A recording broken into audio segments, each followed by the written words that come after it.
Hallo Leute, heute möchte ich mal über ein Thema sprechen, das mich schon lange Zeit irgendwie beschäftigt, beziehungsweise etwas, das mir schon lange auffällt hier auf YouTube. Und zwar geht es heute um Trans-YouTuber. Meiner Meinung nach ist ja YouTube eine der besten Ressourcen für transidente Personen, weil es einfach total viele coole Vlogger und Blogger gibt und Leute, die ihre Transition mit dokumentieren.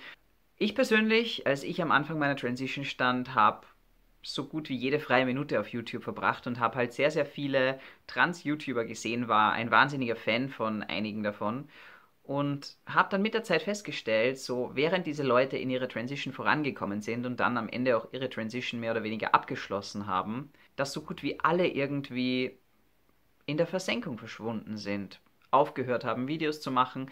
Manche sind komplett von YouTube verschwunden.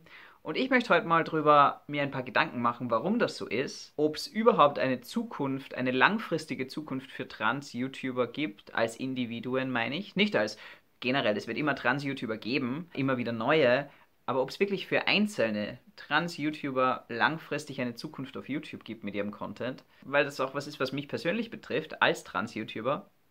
Und weil es einfach, finde ich, ein interessantes Phänomen ist.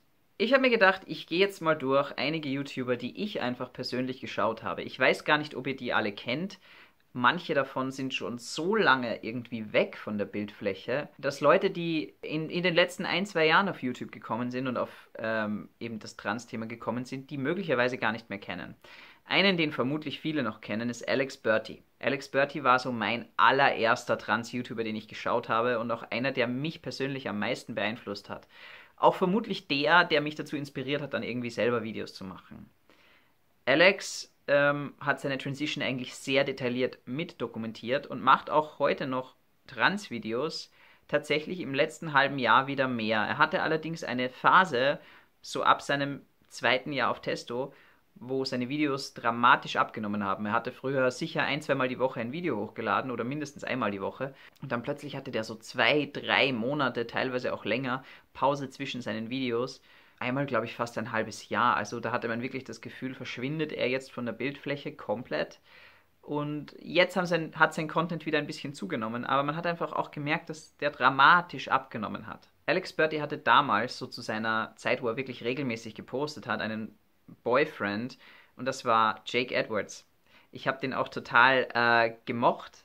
Ich schaue jetzt mal auf dem seinen Kanal. Der hatte dann auch seinen eigenen Kanal. Hat auch viele Songs geschrieben, die ich total cool fand. Am 7. Juni 2019 hat er sein letztes Video hochgeladen. Er ist zwar auf Instagram relativ aktiv, glaube ich, aber der hat eigentlich dann seit fast 2 Jahren kein Video mehr gemacht. Finde ich wirklich schade. Ein weiterer YouTuber, den ich sehr viel geschaut habe, war Skylar Kurgel. Schauen wir mal, was aus dem geworden ist. Skylar Kurgel, ein YouTuber aus Boston. Das weiß ich, weil ich selber auch ein Jahr in Boston gelebt habe und ich fand das total cool, dass der aus der Gegend ist. Skylar Kurgel ist eigentlich auch von YouTube verschwunden. So das Letzte, was man von ihm irgendwie mitbekommen hat, ist, dass er eine Autobiografie geschrieben hat. Die habe ich mir dann auch als E-Book runtergeladen und die war ziemlich cool, der Teil, den ich gelesen habe. Ich muss ehrlich zugeben, ich habe sie nicht ganz gelesen, weil ich ein Mensch bin, der die 90% der Bücher, die ich lese, irgendwann in der Mitte abbreche, weil ich mir dann keine Zeit mehr nehme, das Interesse verliere. Keine Ahnung. Das letzte Video, das er hochgeladen hat, war am 11. Oktober 2020. Und davor hatte er tatsächlich 3 Jahre überhaupt kein Video hochgeladen. Dann gab es noch einen, den werden viele wahrscheinlich gar nicht mehr kennen. Der hieß Benton Sørensen. War ein kanadischer YouTuber oder ist ein kanadischer YouTuber.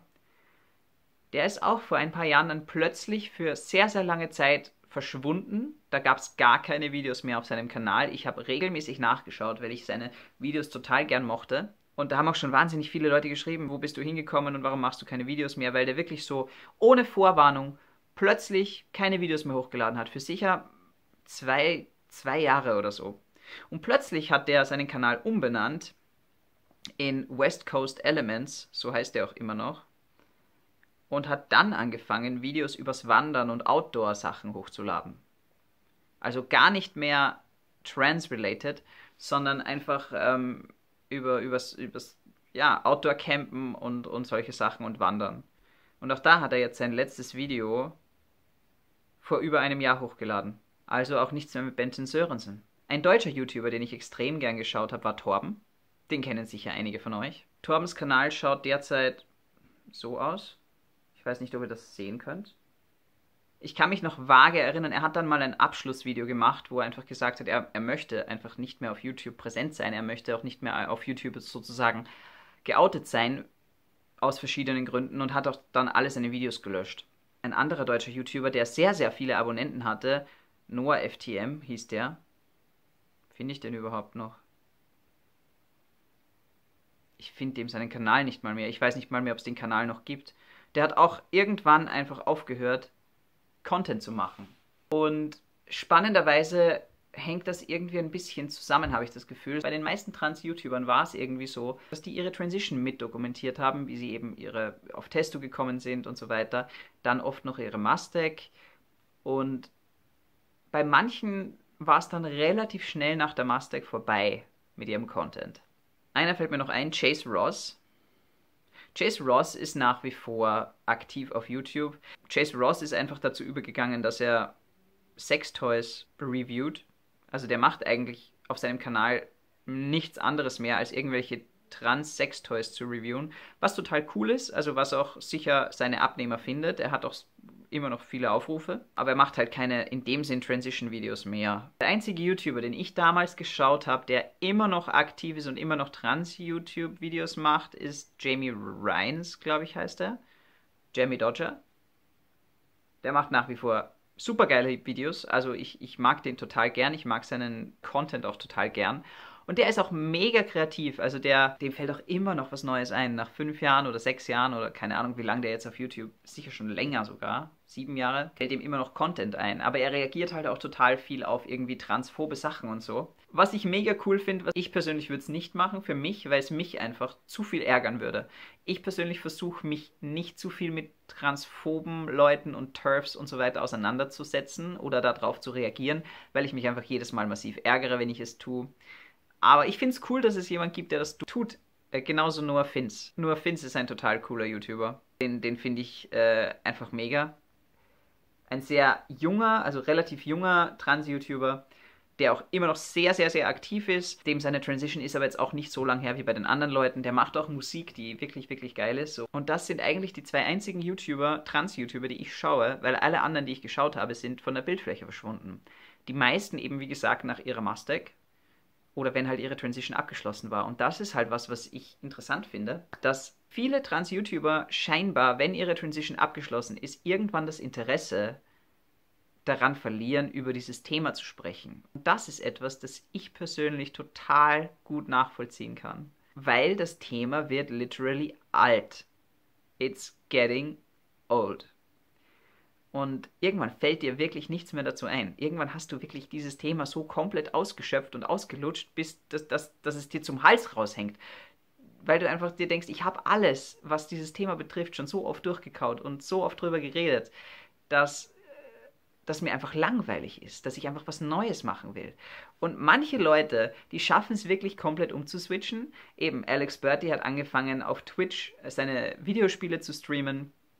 Oder eben dieser Benton Sörensen hat seinen Kanal auf einen Outdoor-Hiking-Kanal umgestellt. Einer, der auch noch interessant ist, ist Kovu Kingsrod. Von dem habe ich letztens auf ein Video reagiert.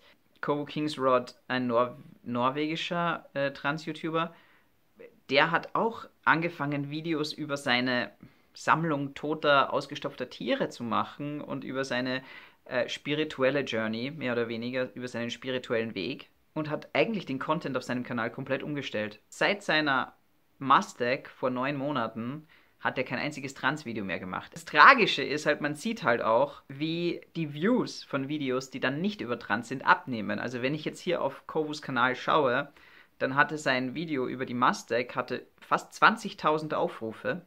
Sein Video über seine privaten Hobbys und was er halt jetzt, was nichts mit Trans zu tun hatte teilweise nur knappe 3.000 Aufrufe. Das heißt, du hast eigentlich, und das ist halt auch was mich gerade massiv beschäftigt, du hast halt als Trans-YouTuber hast du eine Nische, die du bedienst mit deinem Kanal.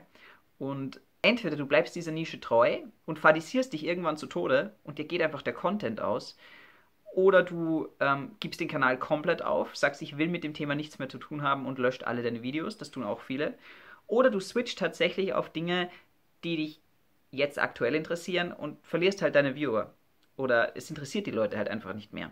Und wie gesagt, ich kann es total nachvollziehen. Ich bin gerade, habe ich euch in einem meiner letzten Videos gesagt, ich bin persönlich total am struggeln, was ich mit diesem Kanal mache. Meine Challenge ist einfach gerade, wie stelle ich meinen Content um, dass ich eine Balance finde zwischen Videos, die für euch als Zuseher, auch als Trans-Zuseher, die Trans-Content haben wollen, immer noch interessant sind, weil ich möchte was machen, was euch interessiert und was für euch relevant ist, und gleichzeitig aber die Dinge reinzubringen, die mich gerade interessieren. Ich arbeite gerade so an diesem Konzept, so wie man das irgendwie ausbalancieren könnte, dass das halbwegs passt. Vielleicht overthinke ich das auch, vielleicht mache ich mir einfach zu viele Gedanken darüber. Aber ja, so ist es halt eben, und ich möchte das auch mit euch teilen, also diesen Struggle, den ich da irgendwie habe, weil mir dieser Kanal massiv wichtig ist und weil ihr als Zuseher mir auch total wichtig seid und ich einfach auch was machen möchte, was euch Spaß macht und mir Spaß macht. Und es ist gar nicht so einfach, irgendwie da die Balance zu finden. Aber was ist das Fazit dieses Videos? Es ist interessant zu sehen, dass scheinbar bei fast allen YouTubern und bei fast allen, also möglicherweise die jetzt repräsentativ für alle Transpersonen stehen, irgendwann die Transition scheinbar so irrelevant wird in ihrem Leben, dass sie einfach keinen Bock mehr haben, Videos drüber zu machen und drüber zu reden. Nicht, weil sie jetzt das verdrängen wollen oder so tun wollen, als wäre nie was passiert, sondern weil es einfach irgendwie langweilig wird mit der Zeit. Vielleicht gibt das ja auch auf eine weirde Art und Weise Leuten, die gerade mitten in der Transition sind, Hoffnung, wenn euer Kopf sich den ganzen Tag nur um das Trans-Thema dreht und ihr schon so einen Trans-Burnout habt und das Gefühl habt, ich möchte irgendwie in meinem Leben auch mal andere Themen haben als das, aber ich kann mich einfach auf nichts anderes fokussieren, weil es halt so relevant ist und mich so beschäftigt. Vielleicht gibt es Hoffnung, dass irgendwann das Thema wahrscheinlich so an Relevanz verliert, dass es euch literally irgendwann gar nicht mehr wirklich interessiert und ihr dann einfach euer Leben leben wollt als der ihr halt nun mal seid und auch endlich sein könnt. Schade, dass es viele Trans-YouTuber irgendwie nicht mehr gibt oder dass sie nicht mehr aktiv sind, aber ich hoffe und ich wünsche ihnen, dass sie ihr Leben da draußen irgendwo einfach leben und einfach sie selbst sind und sich vielleicht nicht mehr so viele Gedanken um das ganze Thema machen müssen. Mir persönlich gibt es Hoffnung, auch wenn ich diese Leute alle vermisse auf YouTube. In diesem Sinne, Leute, wünsche ich euch noch einen schönen Tag und wir sehen uns demnächst wieder mit einem neuen Video. Bis dahin, macht es gut und tschüss.